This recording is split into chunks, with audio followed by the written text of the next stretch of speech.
What's up, everybody? Welcome to episode 40 of the Blue River Bowhunting podcast. I'm really excited for the episode I got lined up tonight. Me and him's been going back and forth on social for a couple weeks now, trying to throw this together. But Zach Hanson from Idaho, what's going on, buddy? How's it going, man? I'm excited too. I know, like you said, we've been going back and forth trying to get this scheduled, so I'm super excited to sit and chat with you. Big fan, Absolutely. and I'm glad I'm episode 40. I like even numbers, so that's perfect. Yeah, there you go. It's pretty cool. I don't normally have people on from out west. It's not something that I get to talk about all that much. So when I do get to talk about it, I have a ton of questions because it's not something that I get to do or have ever gotten to do, period. So for anybody that don't know you, can you introduce yourself? Yeah, so my name's Zach Hanson. As you stated, I live out in Idaho, currently in Boise, which is not our normal stomping grounds in Idaho. We're about to have our second child any day now. But we live in a little town called Atlanta, Idaho. So my wife, our daughter, and our soon-to-be second child live in a town of 35 people year-round. It is actually considered the most remote village by Idaho state standards in the lower 48. So we have no grocery store, we have no gas station. We run all of our own electric, own water, everything like that. So about as remote as you can get, and that's where I'm at in Idaho. That's crazy. So like 30 people. So when you honestly talk about hunting and providing for your family, it's probably a major part in what you got going on out there. Yeah, 100%. You know, whether it's hunting, trapping, you know, that's the meat that we hunt and trap is our main staple, which is great. And that's something that I wanted to put together when we moved out there 3 years ago. It was almost a forcing function for us. And I'm sure we can go a little bit into the backstory of how I ended up out there because I'm actually from back east. You know, I shot my first deer in Murfreesboro, Tennessee, or outside of Murfreesboro. That's awesome. I know exactly where that's at. Yep. So that's kind of where I cut my teeth and got started in hunting as an adult. So, you know, I have a pretty unique perspective on going from hunting whitetails out east, now elk, bear, you know, every other big game animal you can think of, all the way down to beavers and, you know, fissures. So that's awesome. Well, before I ask you that question that I ask everybody on the episode and how you got started in hunting, I want to hear a little background on your what you got going on professionally, because I know that I found out recently when I listened to another podcast you'd been on, looking at your LinkedIn stuff. You're one smart cookie. Well, I don't know about all that. You know, there's a lot of luck involved in all of this. You know, the ability to A, get out west, B, have a pretty good career in the technology space. But professionally, I'm the head of ML product at a company called Bright Cove. So Bright Cove is probably one of the bigger companies you've probably never heard of, but you're exposed to it almost daily. So Bright Cove is a video company. So if you've watched video online today that's not YouTube, it's probably hosted through Bright Cove. So some of the companies we work with that we can talk about are, you know, things like South by Southwest or Masterclass or any other number of large news outlets online pumping video out through a player just like this comes through Bright Cove. So I've been focused for the past year since I've been at that company on helping build out the machine learning capabilities. So machine learning synonymous with artificial intelligence. So focus on how we could take reams and reams of data and get really cool, insightful information out of that, and then build that into features that give back to the customers and ultimately the viewer.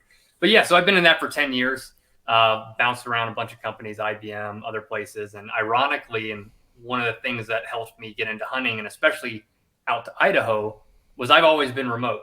My entire professional career, I've never gone into an office.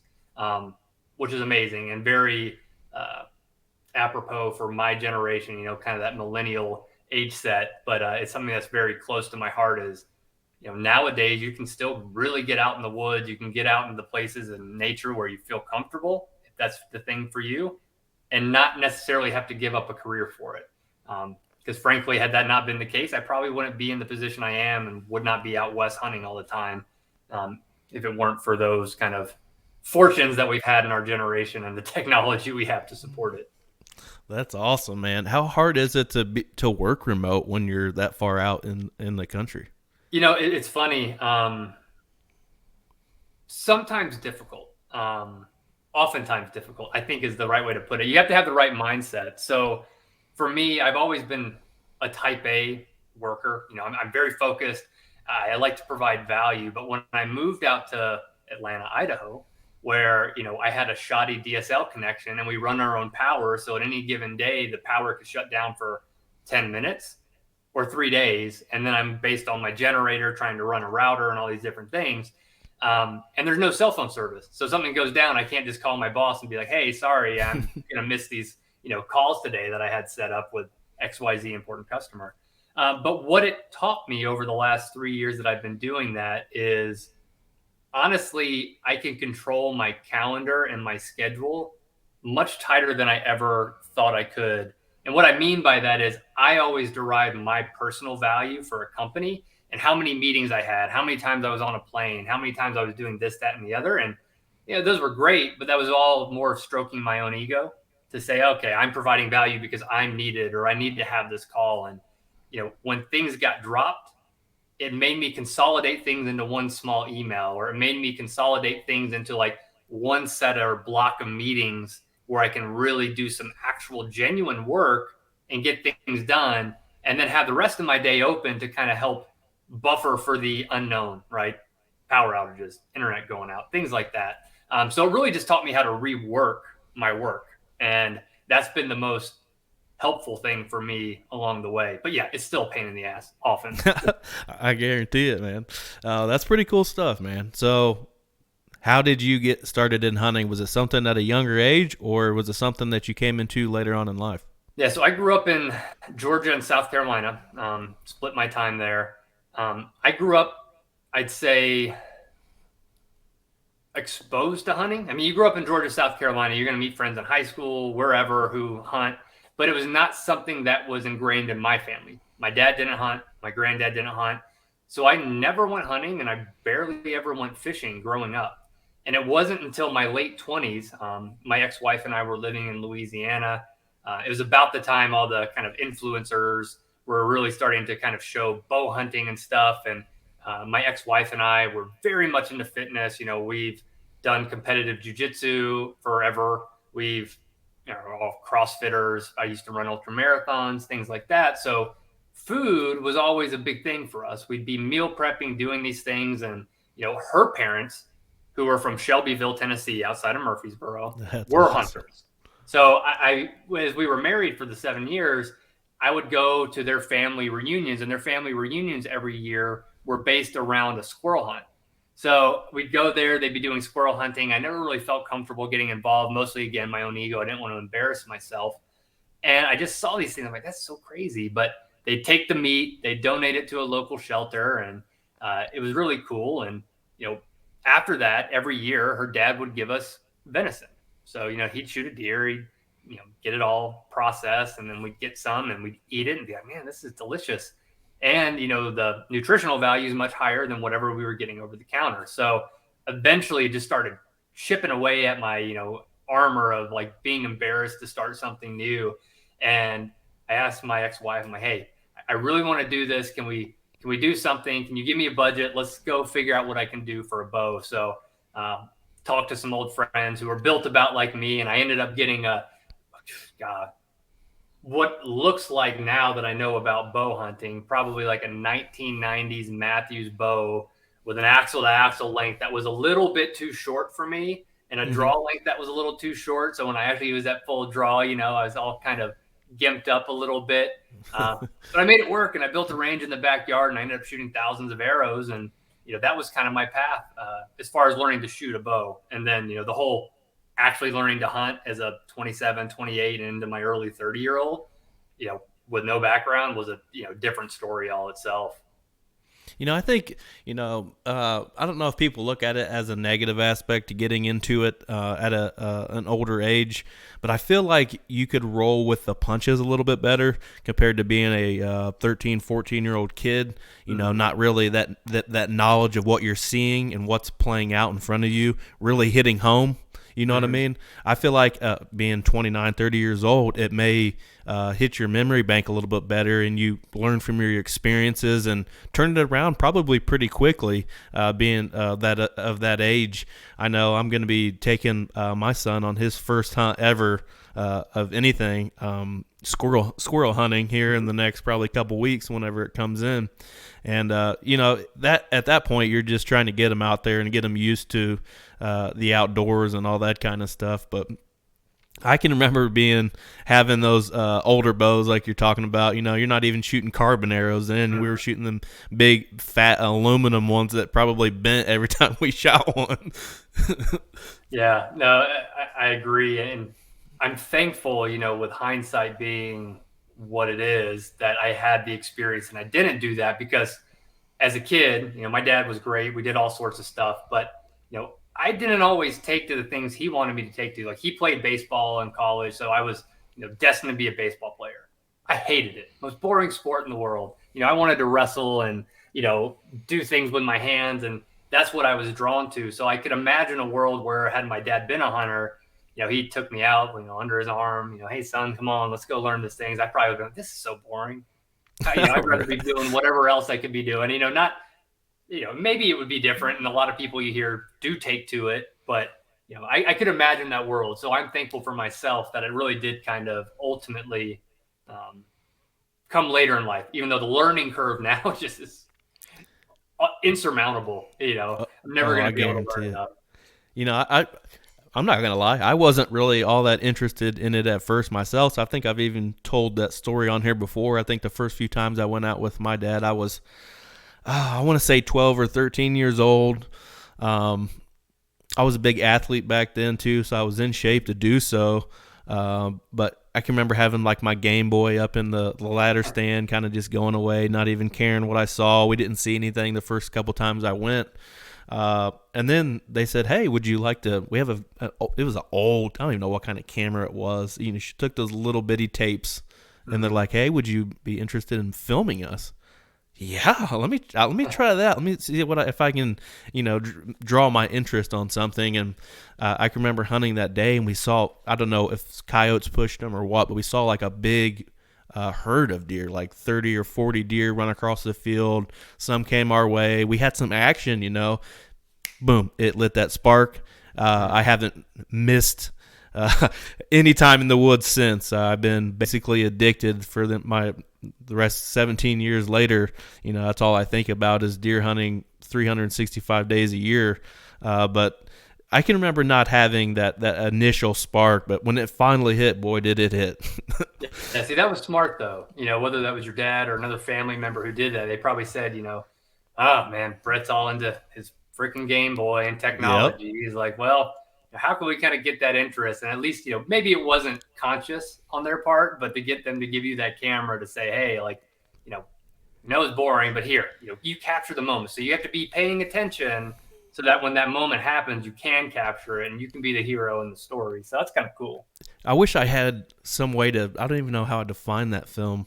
It's probably somewhere. Actually, the same camera captured my first kill ever or harvest in the woods. When I was 14 years old down in Kentucky, I shot a little Jake. It was my first ever turkey hunt. Killed the bird 30 minutes into the hunt, and it's all on that little camera. But I can remember, like, we didn't know what we were doing. We were just having fun. But I can remember having that camera and sitting in a ground blind with my uncle. And we used to use walkie talkies a lot back in the day. And they're like, hey, there's one coming behind you guys. You'll never be able to get it. Go back 50 yards in the woods and you might be able to get a shot on this nice buck. And I remember my uncle was hunting with a bow and a gun. He had both with him in the blind. So he grabs the gun and, kind of takes off back through the woods. Next thing I know, I got like 10 deer in front of me. And there is no absolute way I could have pulled my uncle's bow back at the time. I was, a little scrawny thing. He's 6'5", 270 pounds, probably pulling a 70-pound draw or something. There's no way I could have done it, but they're like 10 yards in front of the blind, and I'm just sitting there with the camera like, well, this is cool, but I wish I could shoot one. Yeah. I That's don't know awesome. if that them stories and it's not really making a connection until now. Kind of talking about it. Wonder if that's really what drove me on later in life to get into videography as much as I've gotten into it. Is just that initial thing that got me into the outdoors, and now I'm obsessed with capturing everything that I do on film. Yeah. I can imagine a world where that happens, and I'm in the world of video, in a professional career. So I think, our goal, Bright Cove and other companies I've been a part of in videos, like that's the medium of communication these days, right? It's truly the way to show like a picture is worth 1,000 words and a video is worth, you know, exponentially more. So it's something about telling a story in like an honest and true fashion. Yeah, you can cut stuff together, but especially in the hunting world, like there's editing and things like that for different shows. But at the end of the day, it's usually a very pure reflection of the experience. Mm-hmm. Yeah, absolutely. So let's talk about Idaho a little bit. I know zero about hunting Idaho. Talk about the opportunities, public, private, and the terrain that you're hunting out there. Yeah. So first off, if anybody from Idaho is listening to this, I'm probably going to get like hate mail or my tires slashed or something. But Idaho's freaking amazing. You know, I had found out about Idaho because my ex-wife and I, several years before we ended up getting divorced, and I moved out here full time.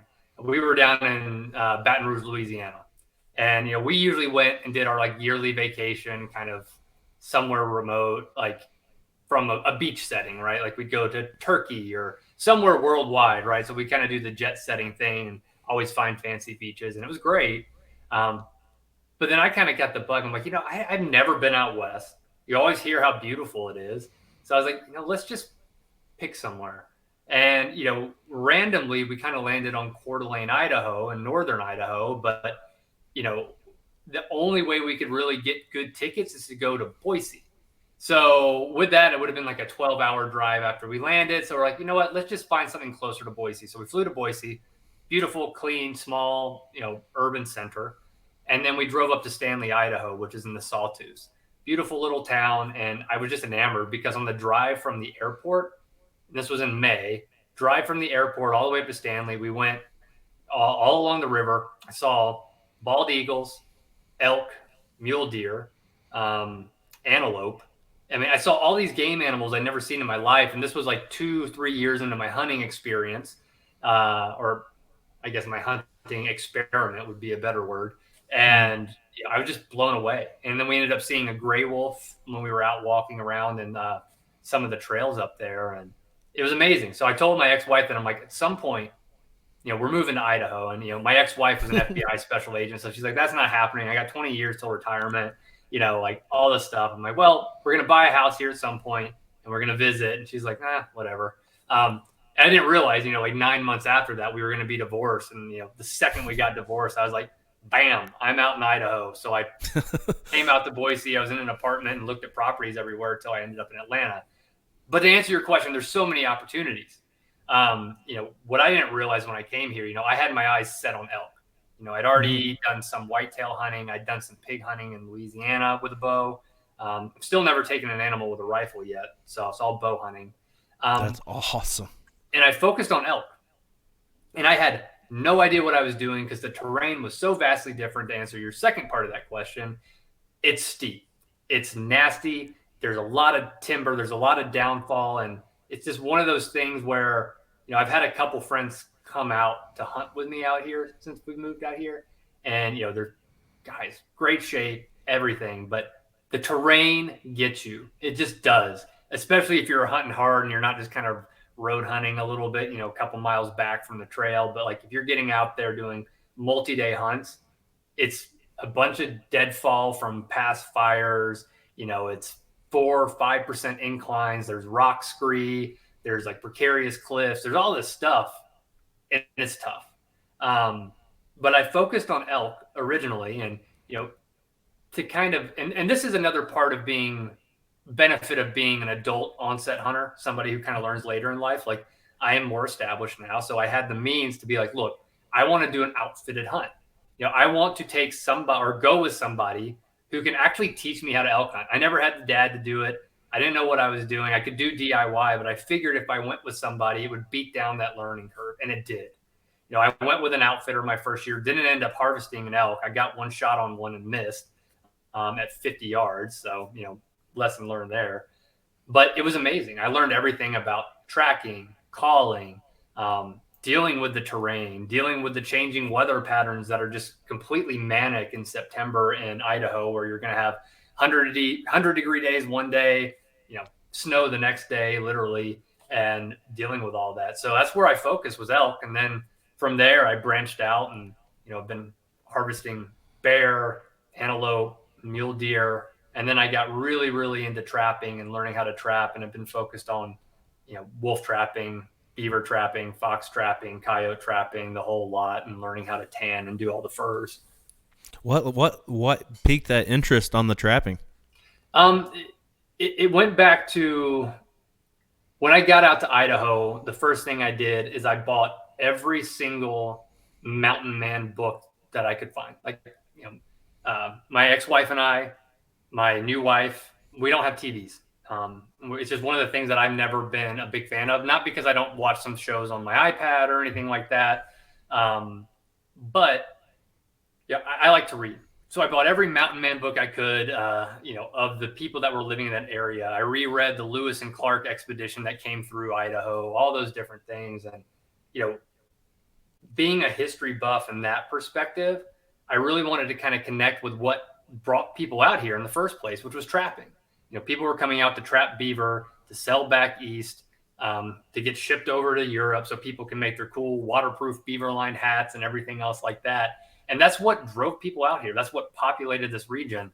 And that was important to me. And I thought, and I think rightfully so, if I could learn to trap, which I had zero experience, I can't tell you how many times I've gotten my hand caught in either a conibear or a foothold trap, just playing around with it, starting brand new with nobody to coach me on it. Helped me in all my other hunting endeavors, because trapping is it's a static, it's more static and less tactile than hunting, right? You're going out, you're patterning animals, you're looking at them all throughout the seasons of the year and saying, like, I expect this.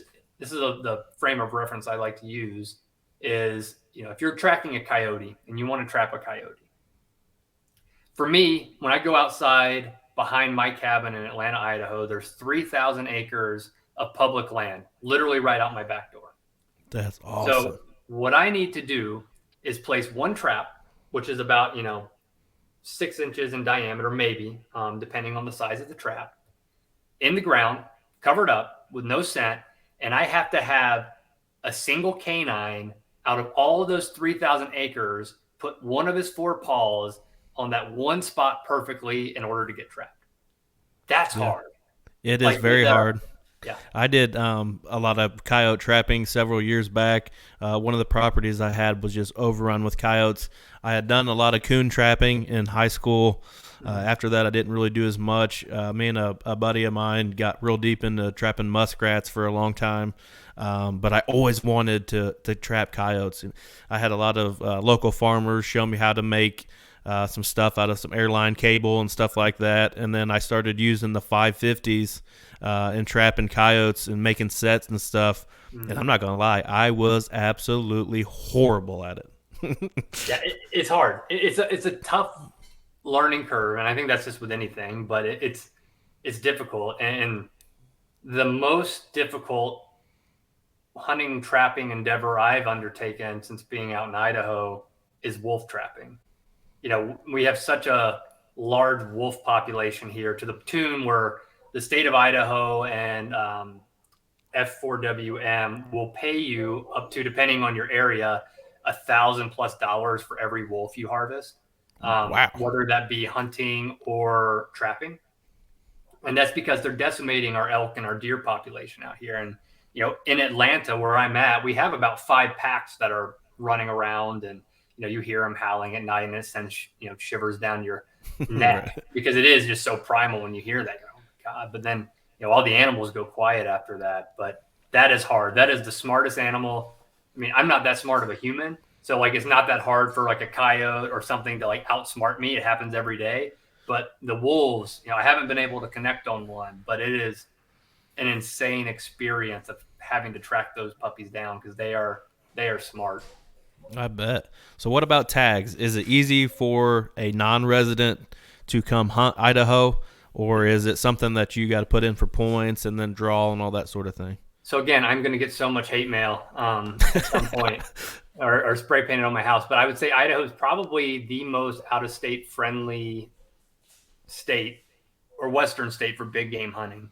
Um, all the over the counter tags for deer and elk, they open in December, I think, is when Fish and Game opens it up. So you can go and buy either an archery or rifle tag, and then there's a cap on them. So it's kind of like you get in the queue. So, whatever that is, like if it's December 19th that they open it up, you're on December 18th refreshing the page till midnight, and you know Right. what you want to get, and you run, right?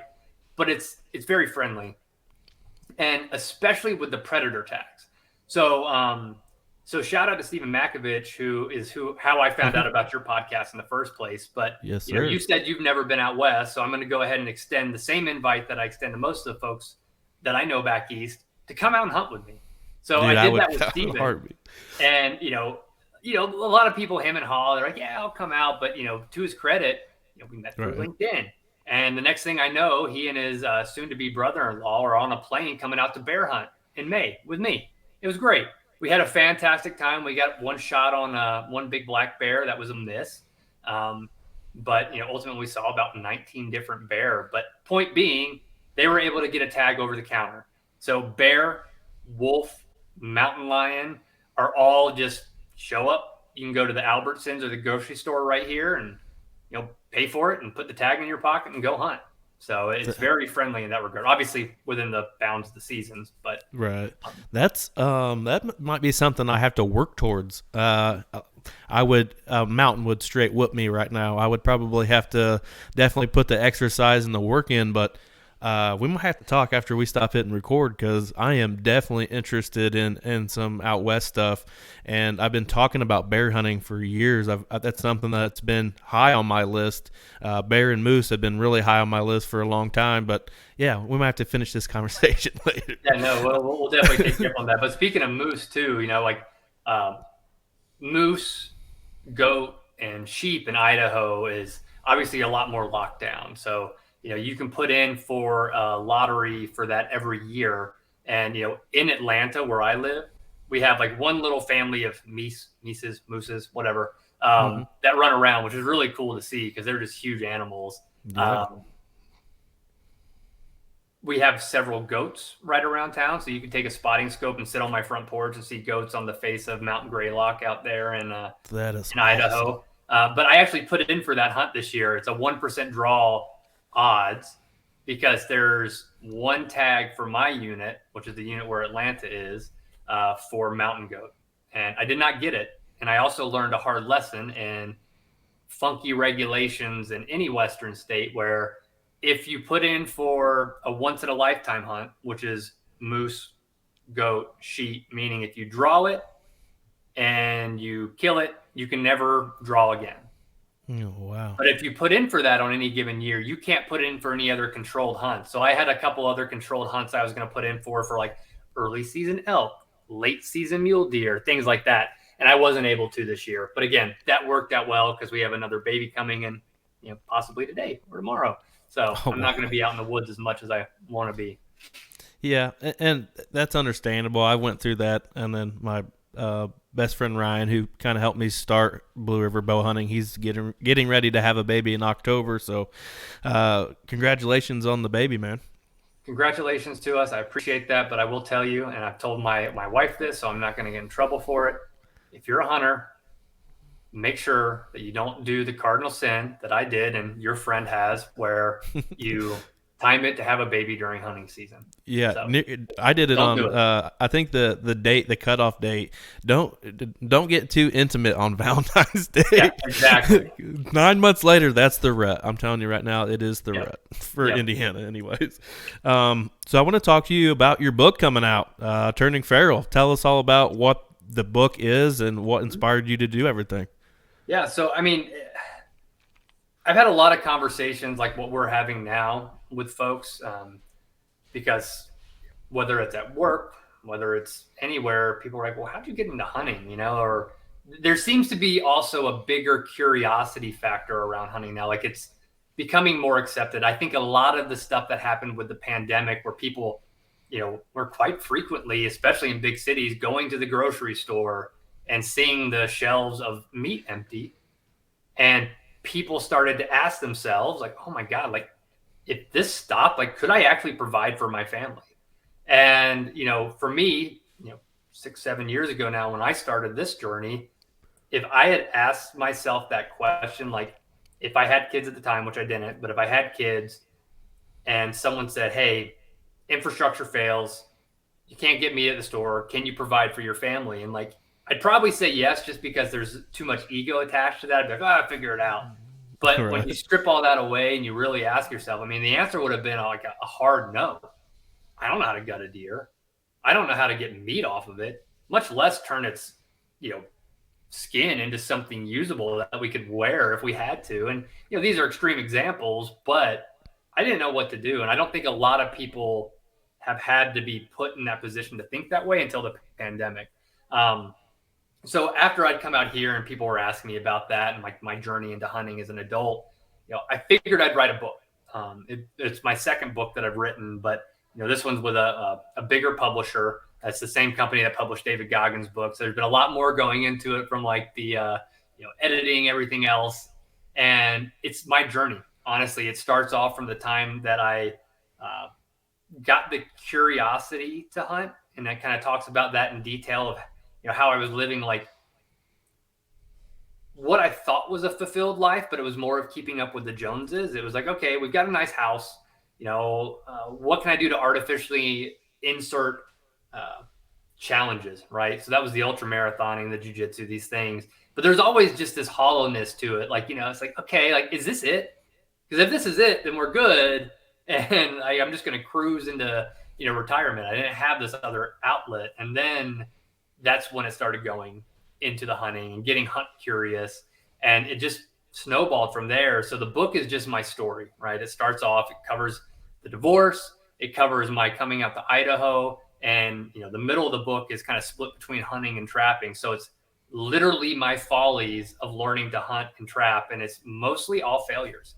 It's stepping on rattlesnakes, antelope hunting. It's, not really realizing when you're tubing out a fox that you shot in the head with a 22, what would happen when it kind of acts like a pimple and you're trying to get fur to tan and it just makes you sick to your stomach and you got to walk outside to get some air.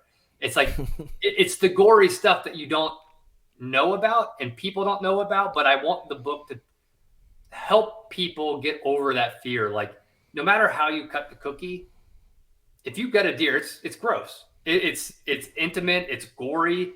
It's it's reality.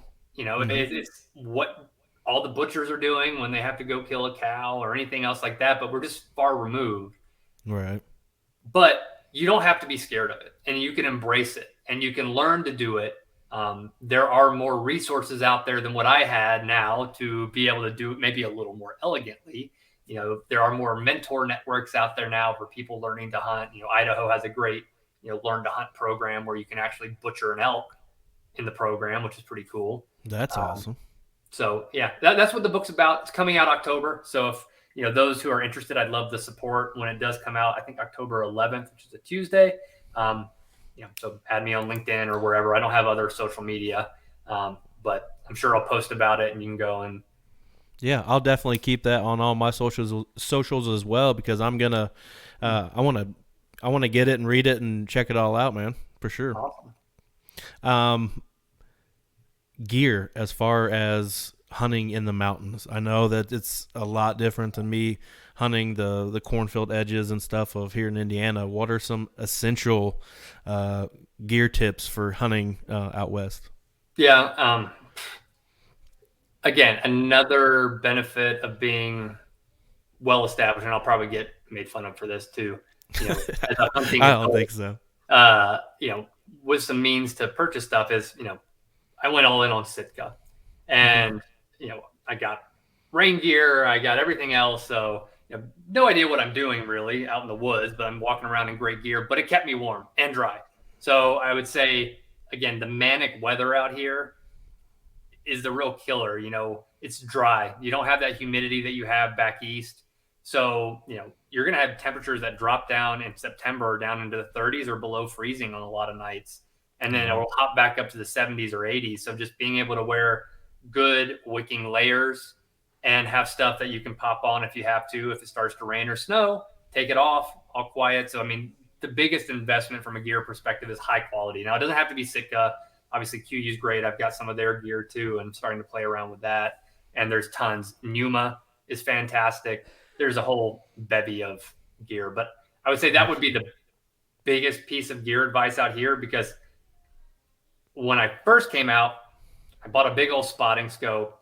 I got some bigger binoculars. I got a fancy rangefinder, all these things. And when I went elk hunting for the first time, didn't use my spotting scope once. Didn't use my binoculars once. I only use my rangefinder because you're so close in on most of these elk, calling them in. Like, it's not really necessary. Like, you could take it, you can use a, spotting scope to see a bunch of elk far off, and that's great. And, sometimes necessary. But ultimately, if you're in a spot where you've got some good sign, you don't need it. So, I over did it on a lot of the gear that I think most people would probably be suckered into. Yeah, that's just extra weight that you got to carry around going up and down the hills there. That's probably something that I've learned a lot in the last, we'll say 3 to 4 years. Is I'm really consolidating all of my stuff down. Just I wouldn't say bare essentials because having a camera and some of that stuff Mhm. isn't essential, but it's stuff that I'm taking in there. And this year will be my first year saddle hunting, so I'm not necessarily going for a tree stand or lock on or whatever climber or whatever it is I've been used in the past, but just consolidating down to one pack with climbing sticks and stuff, and trying to buy stuff that's lightweight and stuff like that. It can be a whole different rabbit hole to try to go down when you're looking at gear reviews and stuff like that, but nonetheless it's fun, and I'm sure the more that I do it, the better, and that I'm going to get at it and stuff. I'm definitely going to be buying different stuff as the seasons go. Yeah. And for the Western hunting, like outside of gear, I think the number one thing, and we've alluded to it a few times, is the fitness. So the one thing I did leading into that first guided elk hunt that I did was I got a Mountain Tough subscription. I signed up for their 45-70 pack program. I think it's 14 or 18 weeks of incrementally increasing just suckiness, of doing hard work with your pack with the expectation that you're going to get an animal and you're going to need to pack it out. Um, do it. I have no affiliation with Mountain Tough, but a big fan because I've used it every single season to get ready, and I've been not sucking too much wind on the mountain. Still do once you get up past Oh, I'm 10,000 sure. feet, but still it's But helpful. So I'd say that's better than any gear you can get. Is treat your body the way experience. you need to get ready for the mountains. Definitely. Something that another aspect of it that people really don't think about is first aid. And I know that you had kind of a scary situation that involved a helicopter. If you don't mind telling that story. Yeah. So a couple things. So where I live in Atlanta, in that small community, like it's amazing. We have a volunteer fire force, which I'm a part of. We have a volunteer EMS, and actually in Idaho, we have the most EMTs per capita for a city. I think we have close to 11 EMTs, so like 11 out of the 35 people who live there are EMTs, which is great. Wow. Um, but we all are kind of self-sufficient. So we do first aid. We get together every Wednesday night. We'll do different practice scenarios because we are on dispatch for Elmore County, which is the county in Idaho that we're subject to. And when there's a lost hunter, I'm part of the search and rescue, so I'm coming to find you. So we do a lot of different stuff around first aid. But to answer your question, all of that paid off in spades about 3 months ago. So my wife and I, we had a babysitter in town. We have this retired woman who's fantastic, who lives out in town, will come watch our daughter while we work a couple days a week. So we both had a break in the middle of the day. So we walked out our front door of our cabin with our two dogs, and beautiful Mount Greylock in the front of us, 3,000 acres of public land behind us. And we were just walking a little dirt road, which is right outside of our cabin. And, our dogs, our 10-pound Shih Tzu and our 130-pound Cane Corso got the zoomies. Normal. But my wife at this point was 6 months pregnant, and she was kind of down the hill from me, maybe 50 yards. And when our big Cane Corso gets going, he's hard to stop. So I yelled out to her down the hill because I was 50 yards back near the Cane Corso. And I said, "Hey, honey, Flash Gordon is running." And it was, if I would have kept my mouth shut, maybe things would have been different. But what me calling out to her did was she turned her body. So her back was to me and to the dog walking down the road, and the dog was barreling at her. And when she turned into his path. He saw it and tried to hit the brakes and turned. But what he did is he turned and he took out her feet like that, going full clip, 30 miles an hour minimum. And my 6-month, very pregnant wife did a backflip. And I watched it like I was in slow motion. And her head found the only rock in that road. And it sounded like a .22 rifle went off. And she went limp. So I booked it over to her, and there was blood pooling around her head. And I kind of got on top of her. She was unconscious. I thought she was dead. And I got over and I kind of picked her head up in my hands. Exactly what I'm not supposed to do. So, go back to first aid and the basics. Don't freak out or anything. But I kind of like shook her head a little bit. I was like, "Are you awake? Are you awake? Come on, wake up." And I had to make a decision in that moment of, what do I do? So thankfully training kicked in, and I'm like, well, she's dead. I mean, I'd written her off as dead, which is terrible. But I was like, what do we have to do to get this baby out? Like, I had no idea how long an infant is viable in the mom once the mom is dead. So I have to get a helicopter. Thankfully, it was a sunny day. So I sprinted like Usain Bolt back up to the house, grabbed my fire radio, told our babysitter, I'm like, call our fire chief now. Like, Allie fell. And I was on the radio getting a life flight helicopter within 2 minutes of her, maybe 3 minutes of her hitting her head and being unconscious, and running back to her. And by that time, I'd seen she sat up. Both dogs were around her. So that was my first indication she wasn't dead.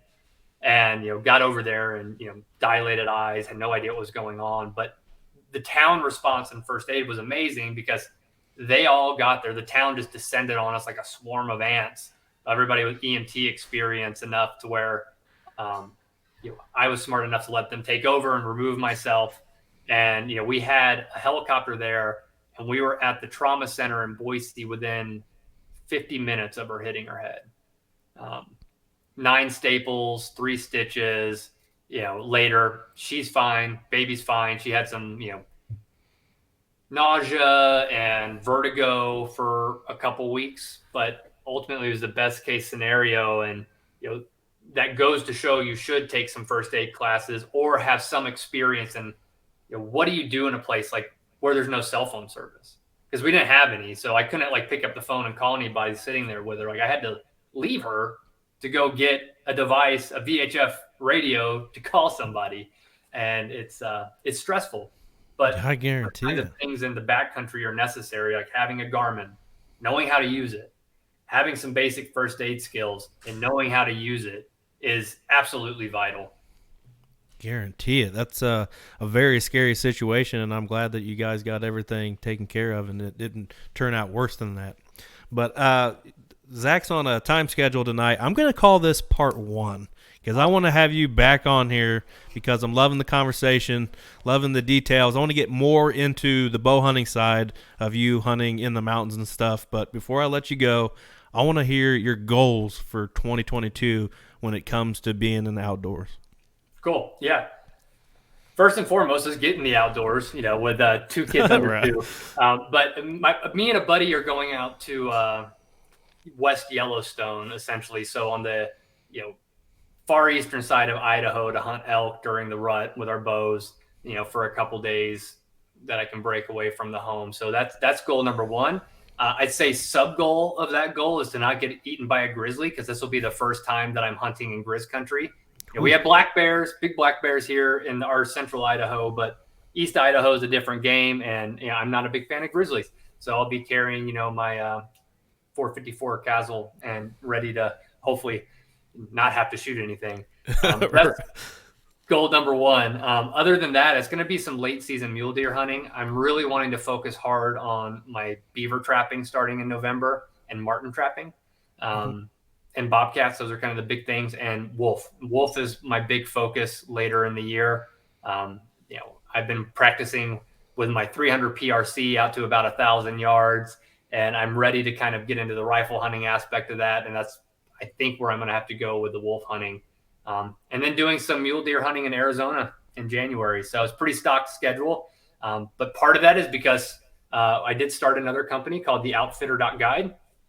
And we are actually launching our product in December of this year. So it's going to be a place for outfitters, people who host hunters and everything, to, give the end hunter, mostly people out east, a much better, more seamless experience and treat them like an investor when they're paying big money for a Western guided hunt. We've got some good backing for anybody who is a big fan of the Outdoor Network. We have Steve West of Steve West Hunts as an advisor. So he's on board, and we've got some other big name advisors too, which is pretty exciting. So we're going to be, between our hunts, plowing through, getting that product finalized and ready for purchase at the end of the year. So that's the goals. That's awesome, man. Well, I truly appreciate you taking the time out to come on and talk a little Western hunting, and I got to get you back on this. I want to hear more of what you got going. Brett, let's do this then for part 2. You commit to coming out next May for bear hunting, or I guess late April, May. And then we can use that as kind of a pseudo prep to say, hey, what do we need to do to prep for coming out to do a Western black bear hunt next April? I love it. Yes, I love it a lot. Well, everybody, go check out Zach on LinkedIn and check out all of his stuff. And book coming out October 11th, Turning Feral. And we'll have him back on definitely here soon, or to talk a little black bear prep. But go check him out and give us a rate and review, or a like on, subscribe on YouTube, the whole 9 yards. You guys know how it goes. But appreciate you guys listening or watching. You guys have a great day. Cool. Bye, everybody.